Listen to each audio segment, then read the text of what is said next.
Bom dia com Jesus. Amém. Essa é a primeira escola de 94. Vamos ficar de pé, irmãos, vamos ler a Bíblia.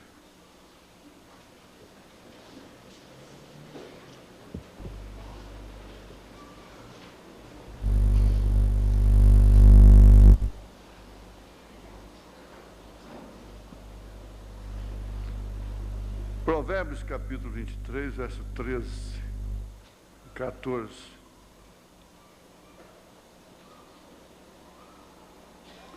Aplica a disciplina o teu coração. Eu estou lendo o verso 12, né? Não tem importância não. Os teus ouvidos as palavras do conhecimento. Não retires a disciplina da criança, porque fustigando-a com a vara, nem por isso morrerá. Tu a fustigarás com a vara e livrarás a sua alma do inferno. Nosso Deus, nosso Pai, o quanto a sociedade moderna está longe do alvo da Tua palavra. Nós te pedimos em nome de Jesus Cristo, vivificar esta palavra em nossos corações. Em nome de Jesus. Amém. Assentai-vos. Agora, é comum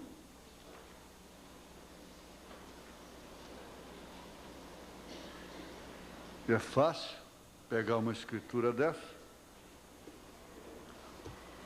e dizer, bom, está vendo aí os que gostam de espancar crianças? Porque a Bíblia diz que não deve ser espancador, não é? Toma uma leitura dessa e diz, olha, isso é para livrar a alma dela do inferno.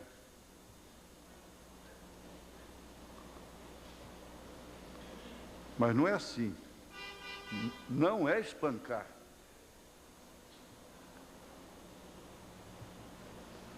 Está certo, irmãos, nós temos de concluir, nós vamos estudar isso na hora certa. Se quando uma mulher cortasse o seu cabelo, o irmão trouxesse ela diante da junta, 3 diáconos, e dissesse para ela, a próxima vez que você cortar o cabelo, você não é mais a minha esposa. Porque eu vou executar isso aqui que o irmão Branham disse, que se eu fizer, Deus me honra. O profeta disse, se ele repudiá-la, Deus o honra por isso. Só que ele não pode casar com outra. Porque ela cortou o cabelo. Mas se... Vamos conversar direitinho. Como escola dominical, como culto doméstico, inclusive dentro de um bom senso, cabendo a pergunta, pode levantar, pedir licença e pedir, tanto a senhora como o senhor. Pode levantar, pastor, e como seria isso? Está bem. Ou escreve um bilhetinho, uma coisa assim, urgente aí, não é? Mas presta bem atenção. Se ela cortasse o cabelo pela primeira vez, fosse trazida, como a Bíblia ensina, e com 3 diáconos, logicamente, que formam a presidência, a junta, oficialmente, dissesse para ela, está bem, você está arrependida, você está chorando, foi um espírito que fez isso, tudo bem. Só que aqui está testemunhado, aquilo fica entre Deus e nós estamos num confessionário. A segunda vez eu ponho isso aqui que o irmão Branham está dizendo, ó. Se ele é um filho de Deus, ele a repudia. Porque ela desonra. Agora, não vai pensar que fraqueza, erro que todo mundo tem, como o marido tem e a mulher tem, se enquadra em cortar cabelo, não. Cortar cabelo é desonrar ao marido. Desonra ao marido, não é erro, não é falha, simplesmente. O profeta disse, baseado em 1 Coríntios, capítulo 11, Paulo disse que ela desonra a sua cabeça, que é o marido. Não é certo? Vocês precisam conhecer isso. Eu não trouxe, nós vamos ter ainda um estudo específico sobre isso, então é porque me vem assim na hora para fazer um cabeçalho para outra coisa. Veja, verso 12, porque como a mulher provém do varão, assim também o varão provém da mulher, mas tudo vem de Deus. Julgai entre vós mesmos, é decente que a mulher ore a Deus descoberta? Uma mulher de cabelo cortado não tem nem direito de orar. E o que fez a religião? Arranjou um véu para botar por cima. O diabo fez isso. Aí ela se satisfaz. Pode estar cotozinha, mas pôs o véu, tudo bem. Então, porque julgar entre vós mesmos, é decente que a mulher ore a Deus descoberta? Ou não vos ensina a mesma natureza que é desonra para o varão, o homem ter cabelo crescido? Mas ter a mulher cabelo crescido lhe é honroso, porque o cabelo lhe foi dado em lugar de véu. Mas aqui atrás ele diz, eu comecei muito adiante, no verso 5, vamos ler tudo, verso 5, mas toda mulher que ora ou profetiza com a cabeça descoberta, desonra a sua própria cabeça. E Paulo disse que é o marido. Foi aí que o irmão Branham disse, desonra a sua própria cabeça, quer dizer, desonra o seu marido. Efésios 5 ele disse, que o marido é a cabeça da mulher, porque é como se estivesse rapada. Muito bem, então, levaria e diria, a segunda vez que você fizer isto, antes da titia, da mamãe sua, seja quem for, da sua amiga, antes de você entrar no salão de beleza, você fique sabendo, você é uma mulher repudiada.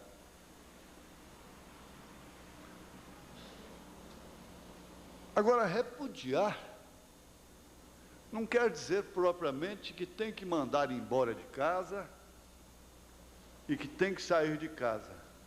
Há muitas mulheres repudiadas há muitos anos e que por força da ordem social, a capa suja do Bartimeu, então tem que ficar ali. Levando em conta que também só por cortar o cabelo, somente por isto, ele tem direito de repudiá-la, mas não de se casar com outra. Bom, mas isso aí, se nós formos analisar, e os homens estão fazendo, quer dizer, está sempre pensando na igualdade. O espírito moderno, a Constituição dá igualdade para ela, mas a Bíblia não. A Bíblia não dá. E a mesma coisa são os filhos. O que fazendo as mães dessa forma, e os próprios pais, não sendo marido no sentido da palavra? Porque, gente, espera aí. Se a Bíblia dissesse que se um marido apanha outra mulher, prostitui, a mulher tem direito de repudiá-lo, então isso estaria sendo pregado aqui. Isso estaria em casamento de divórcio. Mas não tem, ele disse que não tem. Porque é ela. Agora, quem que vai mudar isso na mentalidade moderna do Congresso, da sociedade? Ninguém. Nós estamos fazendo essa base porque isso vai terminar na criação dos filhos. Então cresce, essa criança nasce vendo tudo isso dentro de casa. Virou uma casa de tolerância, porque cada um deve mais do que o outro. E você? E você? E você? E você? E você? Resultado, a situação vai ficando muito difícil. Tem hora que dá vontade de passar o trator em tudo, começar tudo de novo, reconstruir tudo, não é? Mas é como disse o irmão, ao passar do tempo, está com os mesmos problemas.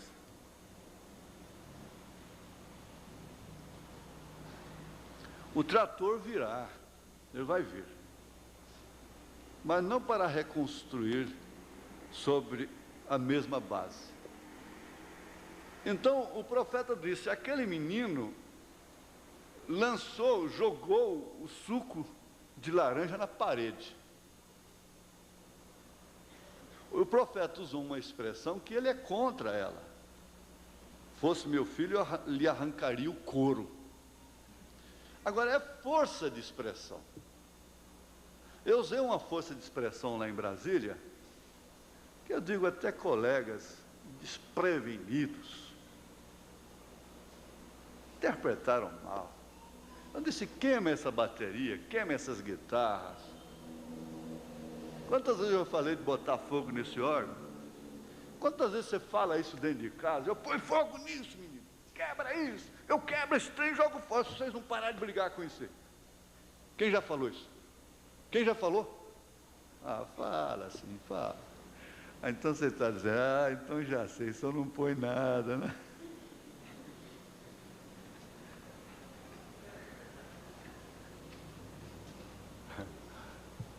Essa é a verdade. Mas acontece o seguinte, que nós vamos estudar aqui, você tem que ver a parte transcendental da criança, do homem, a fase de transição, de idade. Tem que compreender tudo isso, na verdade. Hoje seriam os pais mais sábios do mundo,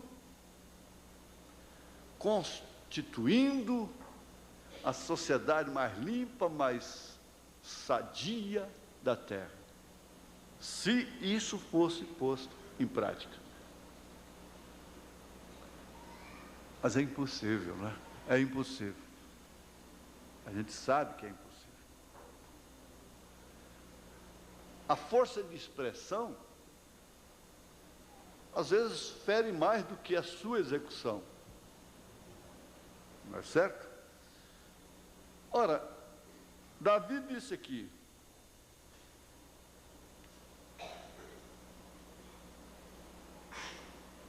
a tua vara e o teu cajado me consolam. Vara. Fustiga o teu filho com a vara, nem por isso ele morrerá.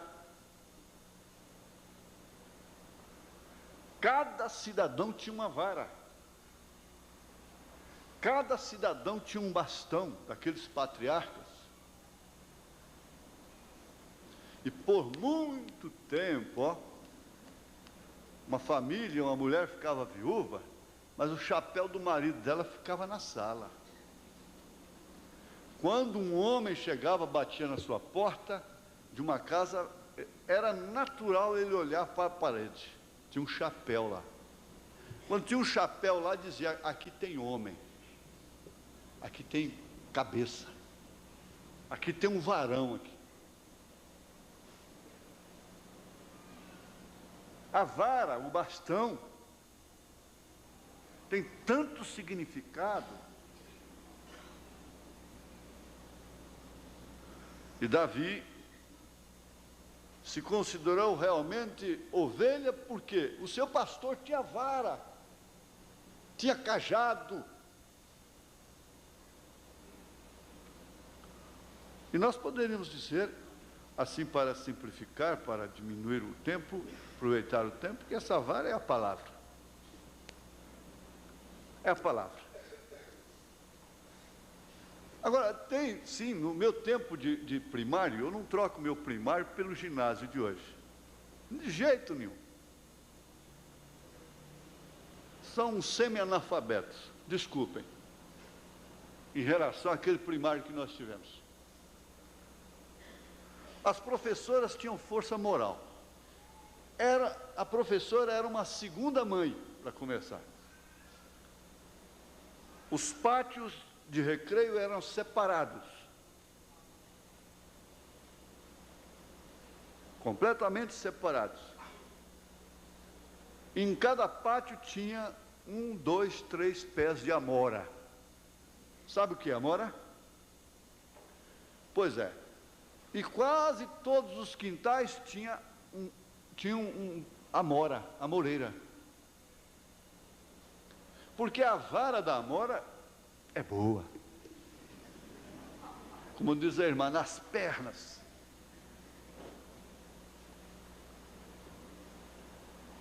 A amora está extinta. Está extinta.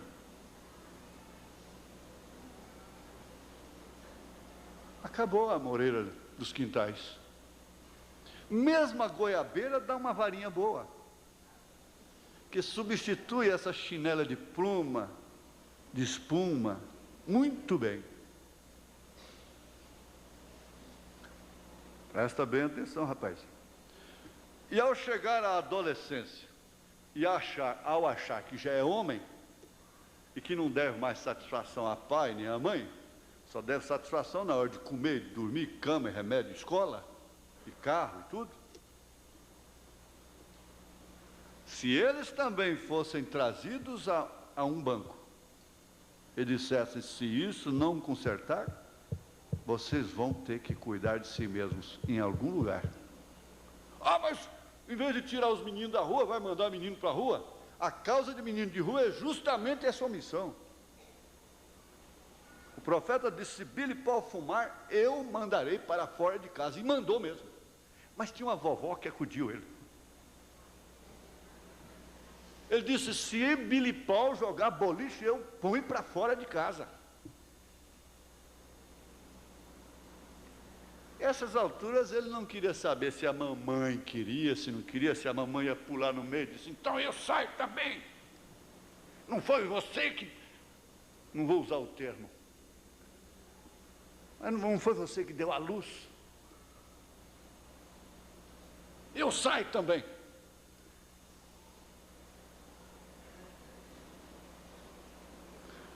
E por fim, aqui tem um estudo dizendo, crianças ditadoras. Elas ditam, são ditadoras da casa.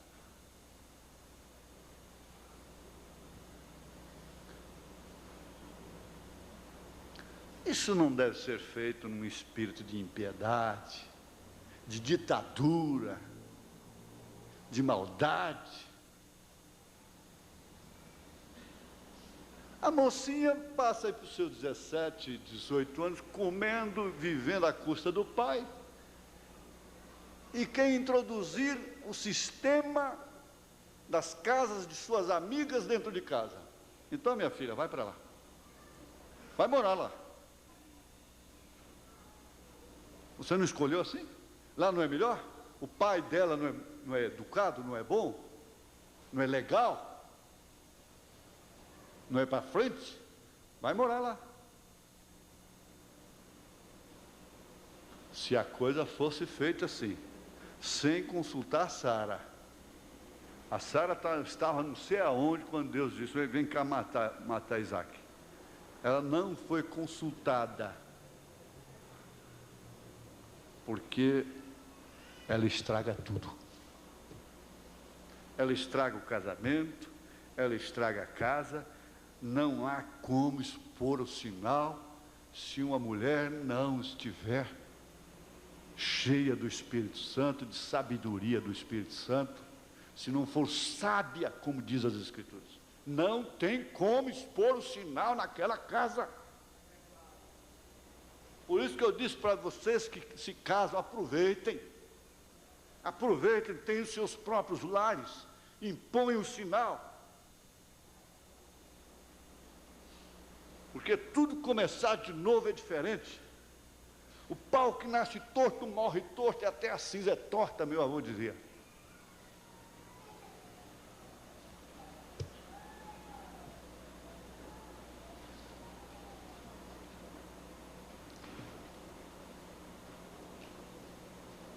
Ele está dizendo aqui no 22, verso 6, instrui o menino no caminho em que deve andar, e até quando envelhecer, não se desviará dele. Ele pode tropeçar dentro dele, ele pode quebrar a perna dentro dele, ele pode quebrar o pescoço dentro dele, ele pode até morrer dentro desse caminho, mas ele não sai dele. Pode ser esmagado dentro desse caminho,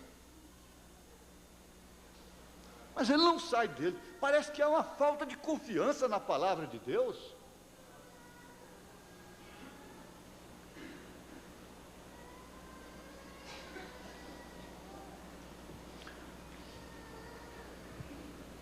Vamos ver aqui uma coisa. Vamos ver aqui. Você não vai fazer nada. Eu troquei as pastas. Já vi que troquei. E parece que eu estou andando como um Otávio, não é possível. É outra pasta que está lá em cima dessa aqui, irmão. Por favor. Eu troquei a pasta. Ai, Jesus. Vai lá. É porque eu deixo duas, tem umas muitas aí. Instrui ao menino no caminho em que deve andar, e até quando envelhecer, depois que ficar velho, não se desviará dele. Agora, como é que se pode instruir o caminho, se não sabe o caminho, se não está no caminho? O caminho do diálogo, o caminho da temperança. Essa aqui. Muito obrigado, você é uma bênção. Você é uma bênção. Como que pode instruir se não sabe o que instruir?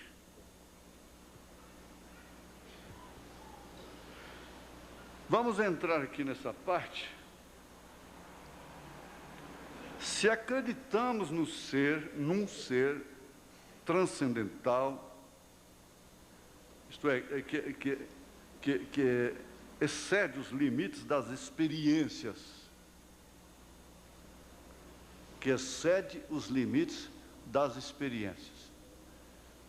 Você não pode de maneira alguma exigir de uma criança as experiências de um adulto, e que ela exceda os limites da sua experiência relativa como criança.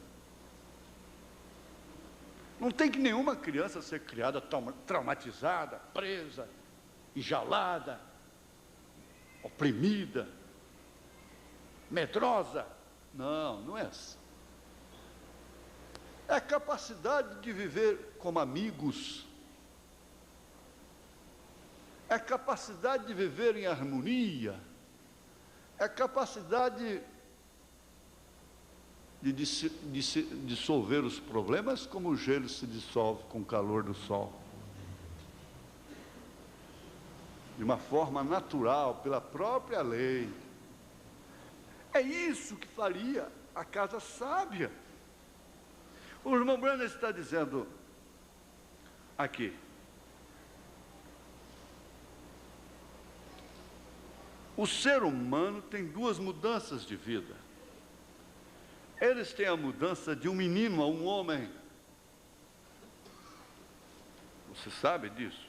Eu acuso esta geração, parágrafo 9. De uma mulher, de uma menina a uma mulher. Ao redor dos 16 anos, 17 anos de idade, elas se conduzem como um montão de irresponsáveis. Elas não sabem bem o que quer, com exceção de algumas, não é? Você só pode sofrer com eles durante essa idade. Você tem que sofrer com eles.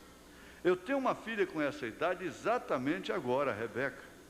Orem por ela e um Billy, cada um de nós passamos por essa frenética idade e por isso temos que sofrer com eles, compreendendo que é algo que eles têm que passar, porque eles estão passando por ali. E eles não podem ceder à experiência daquele momento.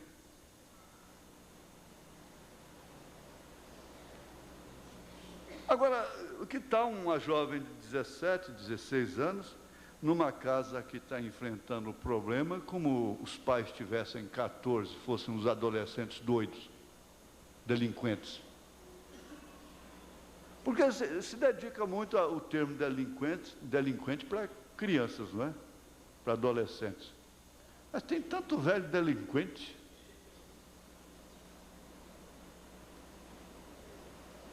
O mal não está em ela ser jovem e ter comportamento de jovem, ele ser novo e ter comportamento de novo.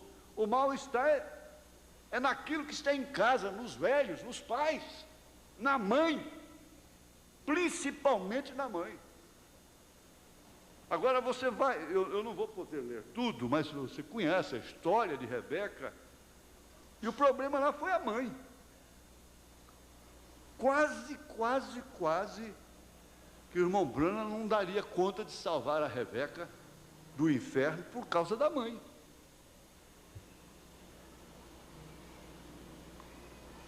O parágrafo 116 ou 118 da mensagem, da perguntas e respostas, número 1.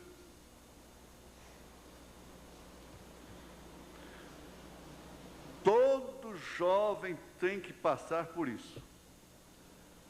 Praticamente todos passam por essa idade. Você passou, eu passei, e nós temos que pensar nesses, tem que pensar seus pensamentos. E temos que ajudá-los a ir somente até os seus próprios limites. Nós temos de protegê-los, guarnecê-los, velá-los, para que eles não venham exceder. Você entende perfeitamente o comportamento normal de um adolescente? Bom, isso é normal para um adolescente. É normal para um filho, uma filha, bater num pai, numa mãe?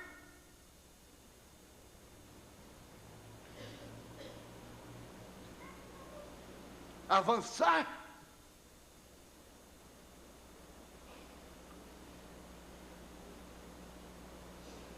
Tem alguma coisa de mal nisso.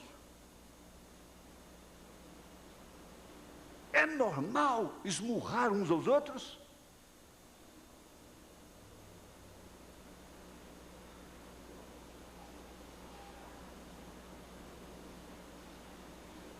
É próprio, é normal falar palavrões que ouvem lá na escola logo cedo? Pornografias? Xingar a mãe? Xingar o pai? Não, aí vem desde o Velho Testamento. No Velho Testamento ele tinha que ser apedrejado, morto. Esse filho tinha que ser apedrejado. Tinha que ser extirpado. Os próprios pais o levariam ao sacerdote, o sacerdote então autorizaria. Ele seria apedrejado, extirpado. E por Eli, o sacerdote, não fazer isso, ele morreu com o pescoço quebrado. O pastor deixa a sua casa ser tomada, invadida pelo diabo, por espíritos de todas as naturezas. O que acontece quando o valente é amarrado? A casa é saqueada. É isso que acontece.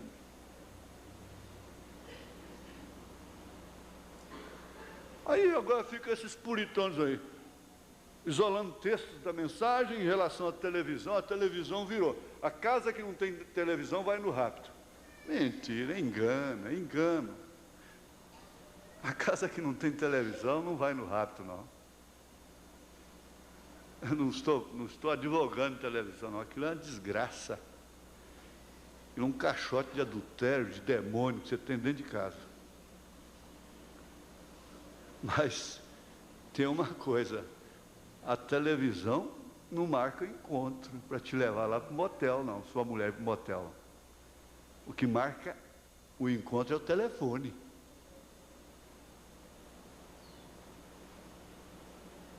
E a lista de programas de mulher está no jornal.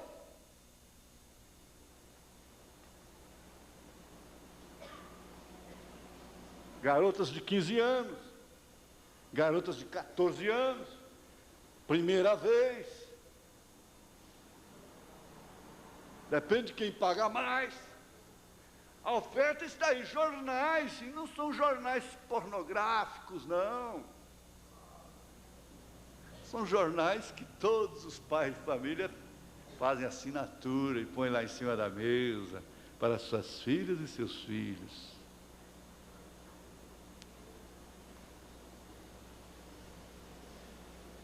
Agora, isso é normal? É normal? Eli quebrou o pescoço exatamente por causa disso.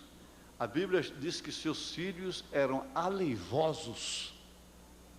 Ah, mas é adolescência, e ao pé da letra como é que faz? E todo mundo está assim, todo mundo está assim, e os pastores todos estão assim, nenhum pastor pode ser pastor. Se for ler 1 Timóteo capítulo 3, olha as suas mulheres como são rebeldes, olha seus filhos, e diácono, nenhum diácono pode ser. Então vamos deixar a vaca solta. O que se pode fazer, faz. O que se não se pode fazer, então não faz, porque o que se pode fazer, o que se não pode fazer, não faz. Então vamos deixar de fazer o que pode fazer. E a causa nasceu foi aí. Se desde o princípio fosse assim, a coisa não estaria assim. Os pastores não estariam assim. Suas famílias não estariam assim.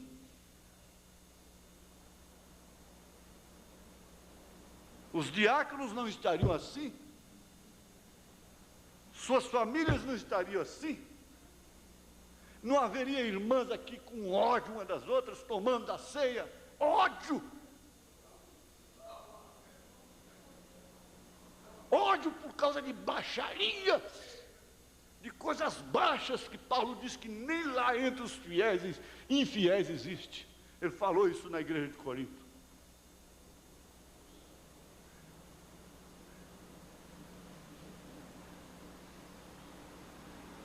A língua que é grande demais, língua de mãe, língua de filha, língua de amiga, língua de homem, língua de mulher. Língua. Então vai ser uma. Olha, você quando quer comer uma língua boa, você tem que bater muito no batedor. Tira ele, bate o batedor de carne nela até umas horas. Ferventa, depois pica os pedacinhos. Língua. Tiago capítulo 3. Agora, pobre daquela criancinha vai crescendo, vendo tudo aquilo. Vai formando, é do mesmo jeitinho. Tal forma, tal bolo.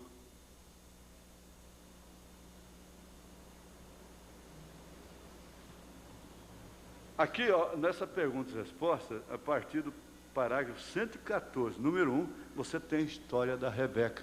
Você lê em casa e vê o que a mãe de Rebeca ia fazendo.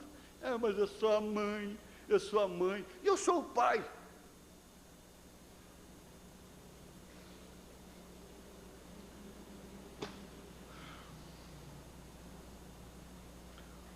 Se acreditarmos num ser transcendental, poderoso e perfeito. Porque nos sentimos mutilados diante das manifestações vitais que a natureza, de alguma forma, nos permite, e nós já estamos sofrendo o impacto terrível de termos sido criados num sistema, os mais velhos, pelo menos, e ter que aceitar sistema moderno. Gente, a gente aceita o sistema moderno. Eu aceito, eu sou um homem moderno, meu espírito é moderno. Eu sou um homem alegre, eu sou um homem de espírito alegre, jovem, eu sou jovem, eu não fico velho. Eu nunca fiquei velho. Hoje eu estou mais velho, mais jovem do que quando eu tinha 20 anos. Quando eu tinha 20 anos, eu era muito mais frustrado em espírito, limitado. Eu sei o que a ciência produziu de bom. Eu acho estultício eu sair daqui a essas alturas, como o irmão Brana disse, eu não tinha um sanduíche para comer, para ir para a escola. Hoje eu posso pagar um jantar para a igreja. Agora eu pego um ônibus, um caixotão. Uma vez eu pego, pastor Adil, vai de avião, pastor. Vai de avião. Não vou de ônibus. Vai de avião, até na rodoviária. Pastor, vai de avião, eu pago a passagem, senhor. Não, eu vou de leito. Viajou 200 quilômetros, o leito quebrou. Quebrou, ficou lá no tempo todo, com um pouco chegou um caixotão daquele lá, me chegar aqui 10 horas depois, todo estourado. Quer dizer, eu entendo, posso, o profeta disse, eu posso ir para casa a pé, mas Deus me deu um automóvel. Eu posso pregar aqui do mesmo jeito. Quando eu estava dentro do casco, com aquela camisa velha, desabotoada. Eu entendo tudo isso. Se eu posso ter um fogão que aperta um botão aqui, ele acende, para que eu ficar lá riscando fósforo? Tudo bem. Vamos até lá. Há uma outra coisa, que essa não é normal, não. Essa teria que bater o pé para ela e dizer, isso aí não. Não! Mas nós temos que ser educados com o diabo.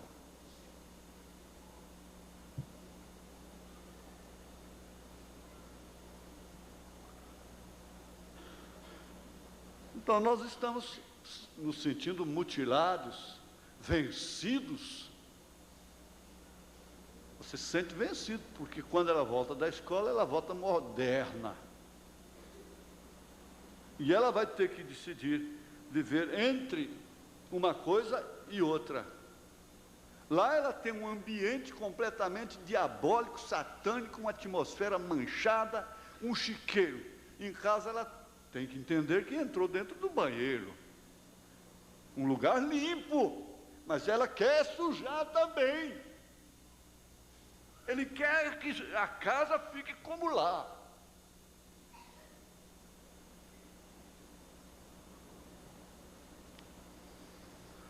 Será que já não é tempo de reformularmos os nossos valores éticos e morais para compreendermos melhor aquilo que nos animais é organizado?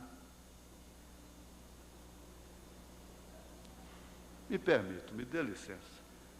Um cavalo, um garanhão, passa por uma égua, uma fêmea aí, não dá nem confiança se ela não está nos dias próprios. Nem confiança. O cachorro faz o mesmo. Todos os animais se submetem a uma ordem, e se o homem estivesse dentro da ordem, como os animais estão, sempre viver, porque são irracionais, sim. Por que joga um ratinho dentro d'água e ele não morre afogado? Sai lá do outro lado. Por que joga um elefante na água e ele não morre afogado? Sai do outro lado. falta do raciocínio, do trauma, da contração nervosa, da adrenalina.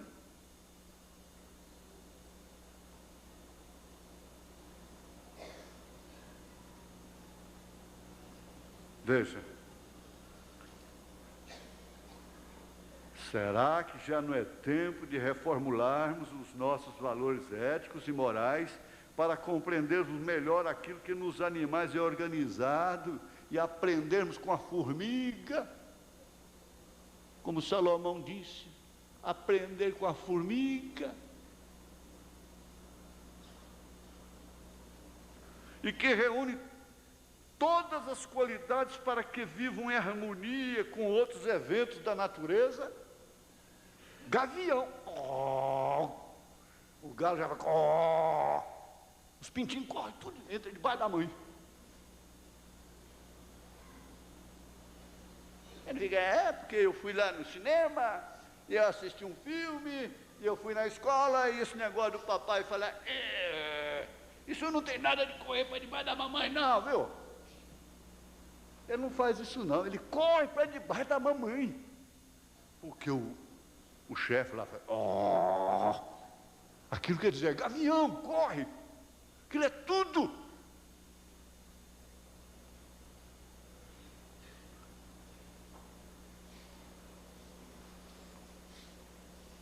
Esses animais reúnem todas as qualidades para que vivam em harmonia com outros eventos da natureza. Os peixes, as aves.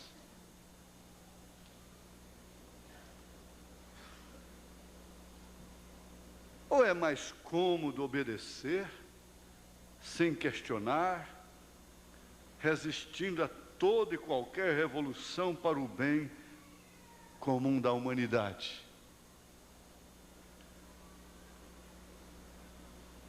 É mais difícil obedecer,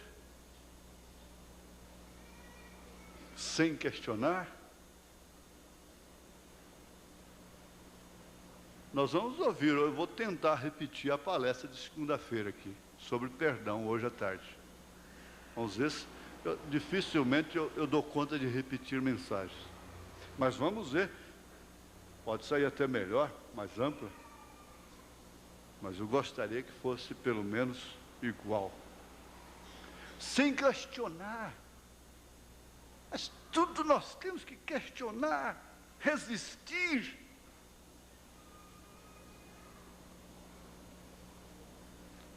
E por isso a humanidade vive em constante revolução.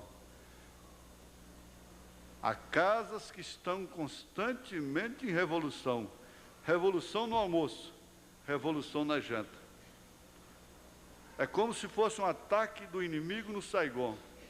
Quando se pensa que está comendo em paz numa mesa, uma palavra apenas é uma dinamite que explode. E quebra toda a atmosfera ao mesmo tempo. E o prato é jogado para lá e sai, falando palavras, derramando adrenalina.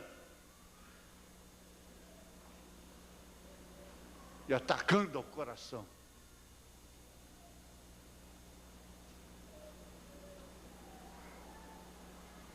Claro, você não sabe, será que esse almoço vai terminar assim? Será que esse jantar vai terminar assim? Quantos casais vão para o quarto na maior expectativa de uma noite especial, mas simplesmente um incidentezinho do banheiro para o quarto estragou toda a noite. É uma revolução, é um espírito preparado de guerra, é um pesadelo de guerra. Neurose de guerra. Quantos vieram da guerra, estão em paz, comendo com a família, com pouco escuta bombardeio, esconde debaixo da mesa e pega, e começa com os dedos, sofrem terrivelmente com neurose de guerra. O dia que nasceu já foi uma guerra terrível. A primeira coisa que ele escutou dentro de casa foi uma guerra. Lá dentro da barriga estava escutando guerra. Explosões. Explosões. Gente, neurose de guerra. Agora, se o lar fosse um reduto, então vê guerra lá fora, mas existe um esconderijo, um reduto. Meu lar é um reduto. É um descanso. Quando vai, corre, bombardeia. É mulher lá fora, é isso, é aquilo, é mentir no comércio, evitar de cá, evita de lá, evita o trânsito, evita a batida. Chega em casa, granada, bombardeio.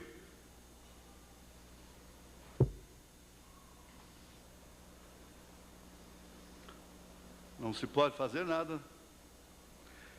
Os pais, ou adultos responsáveis pelas crianças, nunca se aperceberam da omissão, do acompanhamento no desenvolvimento da personalidade de seus filhos, dando-lhes amparo ambiental. Então, protegendo o meio ambiente. Outro dia eu vi um menino dormindo no meio da um rapazinho, lá na Rua 4, sol quente, todo mundo passando para lá. Falei, mas o Ibama devia vir recolher esse aqui, porque esse aqui é um animal, esse animal aqui vale mais do que uma onça. Vale mais do que um elefante. É ecologia também. É meio ambiente. Você não pode dar carro, não pode dar isso, não pode um doutorado, mas pode dar meio ambiente.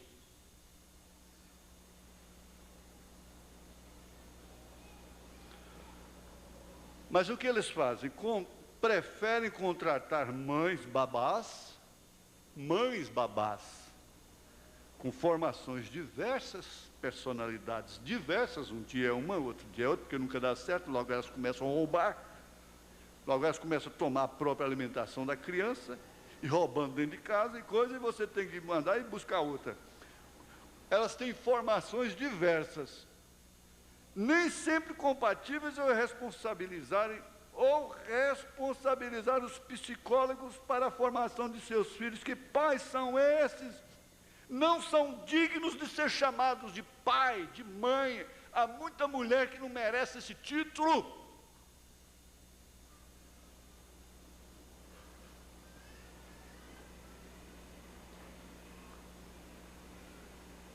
Se lá, o rapaz, para ser chamado de filho mesmo, falar, aba pai, ele tinha que passar pela adoção, mostrar que tinha interesse pelos negócios do pai,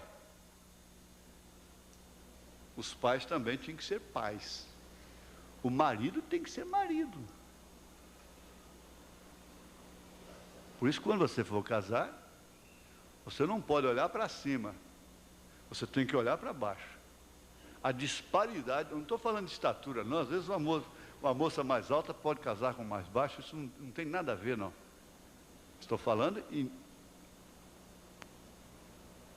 força, em personalidade, em caráter, e até mesmo financeiramente falando. Ela tem que olhar para cima, não é ele olhar para cima. É um desencontro, gente, isso não é pessoal. É uma lei que cai na cabeça de qualquer sensato. Meus jovens, prestem atenção nisto.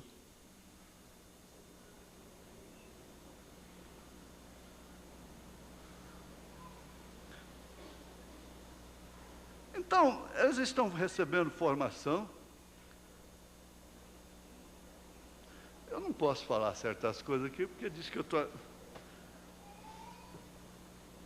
Que formação teve aquele avô para dar para aquele neto?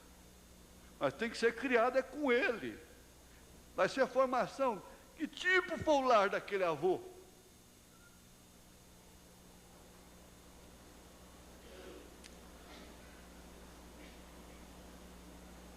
A criança não precisa dos pais o tempo todo. A importância do relacionamento familiar está na qualidade e não na quantidade, na verdade. Essa criança que o pai não pode sair, até bonito, até engraçado, até interessante. Todo dia, o Joãozinho vai lá na porta, no portão, esperneia, eu quero ir com o papai, eu quero ir com o papai, eu quero ir com o papai, eu quero ir com o papai. A mãe às vezes tem que dar umas palmadas, papai vai trabalhar, você não pode ir com ele. A mãe não pode sair em algum lugar porque o filho não deixa, a filha não deixa. Ela não vai em nenhum lugar suspeito, que ela tem que ir sem filhos. Oxalá que todas as mães andassem com os filhos, ao lado do seu carro, né? Seus automóveis e coisas assim. Tem hora que não serve de jeito nenhum, seria um atrapalho para elas. Mas tem momento que ela precisa da irmã, ela precisa da mãe para ir a um médico, uma coisa assim. Filhinho, você não vai. Não é assim. A criança não precisa. A importância do relacionamento familiar está na qualidade e não na quantidade. Sabemos que é muito fácil dizer que estamos cansados. É tão fácil. E que não temos tempo para dedicar aos filhos. Que é mais prático contratar uma babá ou colocá-los numa instituição na qual nossas crianças são cuidadas por adultos entediados, maníacos, simplesmente porque fizeram um curso de pedagogia e vão herdar de lá princípios padronizados. Padronizados.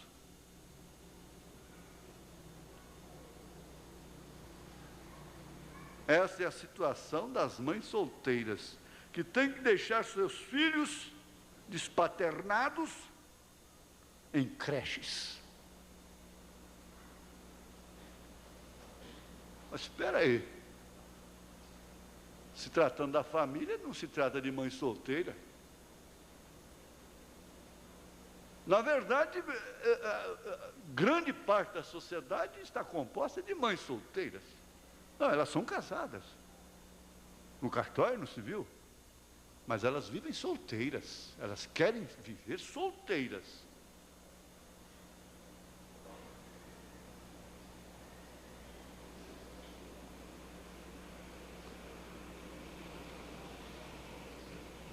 Essas crianças vivem insatisfeitas. Por quê? Porque esses que cuidam delas não têm amor paternal, não têm amor maternal. E elas passam a ser estressadas. Elas não toleram tais condições, muito embora estejam sendo enganadas com balancinho, balangos, cavalinhos, bolinhas, beijinhos e coisas assim. Não. Aquilo não é o que elas querem e muito menos o que elas necessitam para pegar uma formação consistente e substancial.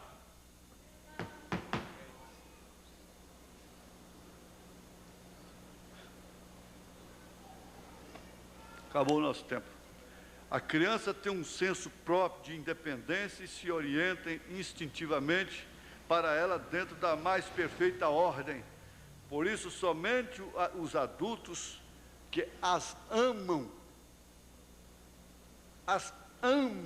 como pais e mães, podem sustentar, preste bem atenção, podem compreender, amparar esta independência da criança, de aprender desde novinho a levantar sozinho, quando caiu, ir lá pegar sua água, e por fim ela começa até a lavar suas roupinhas mais leves.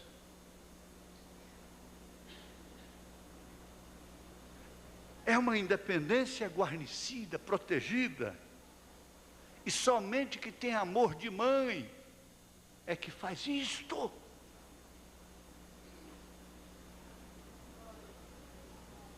O adulto ansioso interfere nesse processo neurotizante e interrompendo o desenvolvimento normal dela, sem perceber o mal que introduz nela. E depois pega a Bíblia, abre, vara nela. A Bíblia mandou, vara. Vamos ficar de pé, pastor Elias está vindo.